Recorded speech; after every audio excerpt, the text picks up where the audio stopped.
Hi farm friends, I'm Libby and today I will be reading the story Sugar on Snow by Parson, Rossiter.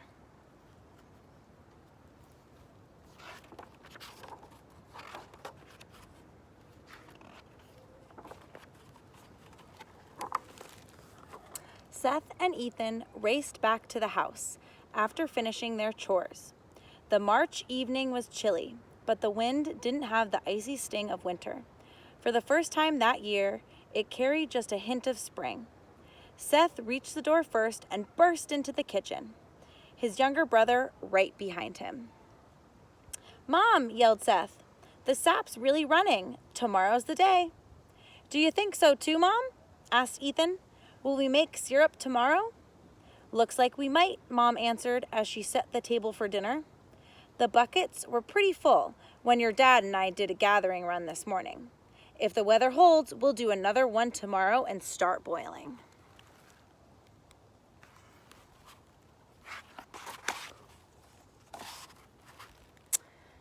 "I've grown a lot since last spring," said Ethan, straightening up to his full height. "I bet I'll be able to help with the buckets this year." "Me too," said Seth quickly, "and I can help drive the tractor, can't I?" "We'll see," Mom answered, "but there will be lots to help with, including the tasting." The boys grinned at each other and Mom laughed. "Go wash up for dinner. If you're going to help with anything, you need to keep up your strength." They were almost too excited to eat. Ethan finished first and went to the window to peer out at the distant maple trees. For once, the boys didn't need to be reminded to go to bed on time. "We'll have to get up early tomorrow," Seth said. "Anyway, the sooner we fall asleep, the sooner it'll be morning." He laid in bed listening to Ethan's soft breathing. Morning seemed very far away. He had waited so long to be old enough to steer the tractor. Please let tomorrow be the day, he wished, squeezing his eyes shut and crossing his fingers.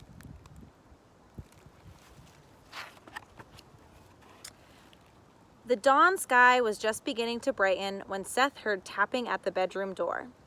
"Wake up, boys," Mom called softly. "Today's the day. Ready to go get some sap?"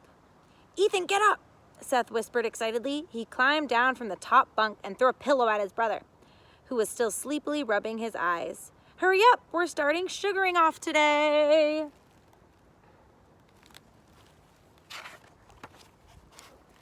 Outside the window, the melting snow dripped rhythmically. The boys pulled on jeans and sweaters and bumped down the stairs to find Mom in the kitchen, filling thermoses with coffee and hot chocolate. She spooned steaming oatmeal into their bowls.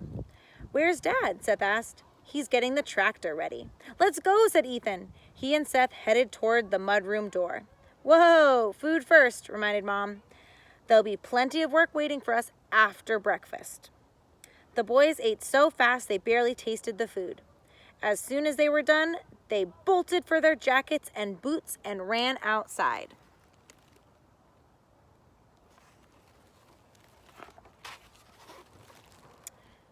By the time Mom had added wood to the kitchen stove, let out Maple the cat, and packed the lunch basket, the boys had already reached the sugar house. The old green and yellow tractor rumbled and hummed nearby. Dad checked the big metal holding tank strapped onto the trailer behind it. "Here comes my crew," he called when he saw the boys. "Who's riding with me?" Ethan looked eagerly at Dad, then at Seth. "Come on, guys, there's room enough for both of you." Seth and Ethan both gave a hoot of joy and scrambled up onto Dad's lap. "Everybody ready?" Dad called. "Ready!" The family's black lab, Chloe, barked and raced around excitedly as Dad put the tractor in gear and headed for the sugar bush, a big grove of maple trees about a quarter of a mile across the field. Mom followed close behind in the path cut through the snow by the tractor. "Look," she called, pointing at a tree branch overhead, "the first robin of the season."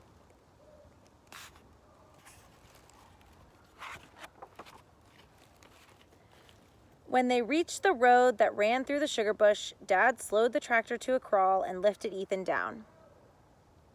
"What do you think, Seth?" Dad asked. "Are you ready to steer?" "Yes," cried Seth. He paid close attention as Dad showed him how to work the gears. Seth grinned as he settled into a high tractor seat. The whole world looked different from up there, and he loved the way the engine rumbled quietly under him. At least one metal bucket hung from every sugar maple in the grove. "When did you tap the trees?" asked Dad. "When did you tap the trees, Dad?" asked Seth, keeping his eyes on the road. 3 days ago, after we had all those warm days in a row. Nice days like that, with freezing cold nights in between, are just what maples need to get their sap rising," answered Dad. "Why do we always say sap rising when it's really dripping down out of the tree?" asked Ethan. "The warm weather wakes up the sap in the tree's roots, and it makes it rise up to the branches," explained Dad as they walked alongside the tractor. "Then, when it's cold at night, it seeps back down into the roots."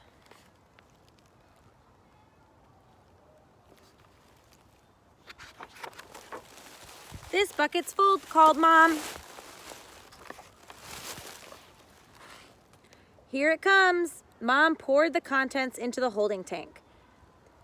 Dad was next, emptying his bucket from the other side of the trailer. He took both empty buckets and turned back towards the tree to hang them up again. "I can do that," cried Ethan. He took the buckets from Dad and rehung each one from a spout, carefully covering them with their peaked metal lids. "Nice job, Ethan," said Dad. "That'll save a lot of time." Filling the tank was slow work, since most of the trees were well off the road. Seth stopped and started the tractor often. When he reached the end of a row, he climbed down to help with the buckets while Dad guided the tractor to the next section of trees. Little by little, the sap level in the tank began to rise. "It's more than half full," said Dad, finally peering into the tank. "How about a lunch break?" "I'm starving," said Seth. "Me too," said Ethan. "I wish we had some syrup right now." "We'll have to wait a while for syrup," said Mom. "Let's see if we can get by on sandwiches."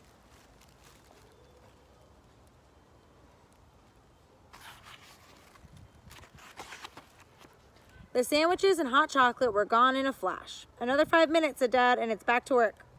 "I'm going to get the fire started in the sugar house," said Mom. "Do you boys want to come watch or stay and help with empty buckets?" "Stay and help," said Ethan and Seth together. "Okay, see you soon," said Mom.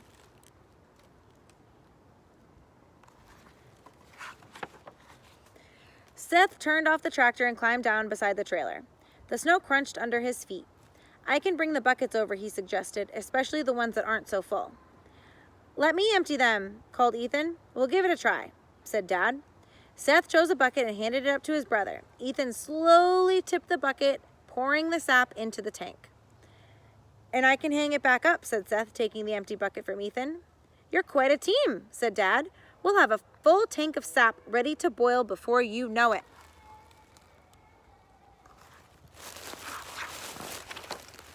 By the time the sap run was finished, the sun was low in the sky and a light snow was falling. Chloe led the way, though she looked weary from a busy day of chasing rabbits and squirrels.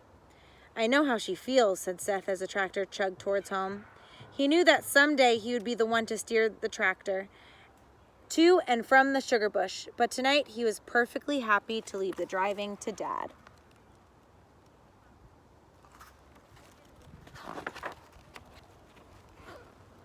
From the top of the open field, they could see the glow of the sugar house ahead. When they reached it, Dad stopped the tractor and the boys hopped down. "We did it, guys," Dad said. "Give me 5. Ethan and Seth laughed and smacked Dad's hands. "I'm going to start boiling the sap," said Dad.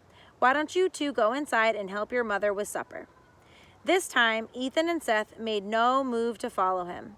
They were both hungry, and their arms ached from lifting heavy buckets.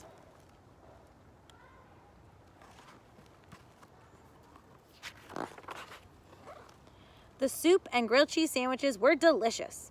While the boys finished eating, Mom fixed an extra plate for Dad. "You two look tired," she said. "Are you sure you want to come?"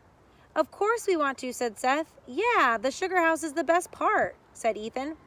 "Go ahead then," said Mom. "You can take the food to Dad. I'll be down in a while."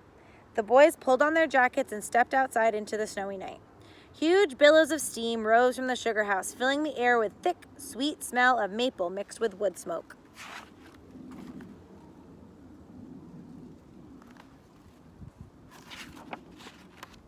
Inside, Dad was busy measuring the temperature of the sap boiling in the big evaporator pans. That's a lot of sap, said Ethan, peering down into the swirling golden liquid. It takes a lot of sap to make a little syrup, said Dad. Sap is mostly water, you know. Syrup is what's left after most of the water boils off. 40 gallons of sap make only 1 gallon of maple syrup. Before stopping to eat supper, Dad strained the last bucket of sap so that no stray leaves or twigs would get into the boiler.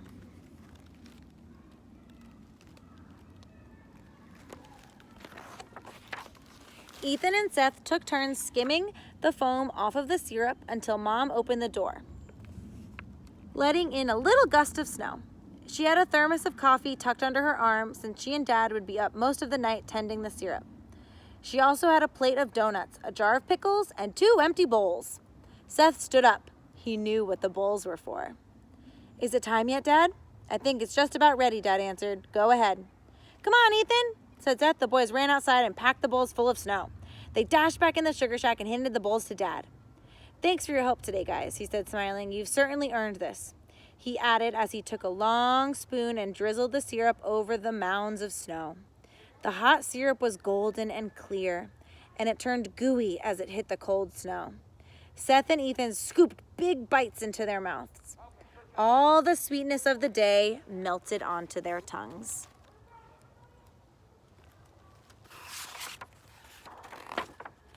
And that, my friends, is the story Sugar on Snow by Nan Parson Rossiter. Thank you so much for joining me today.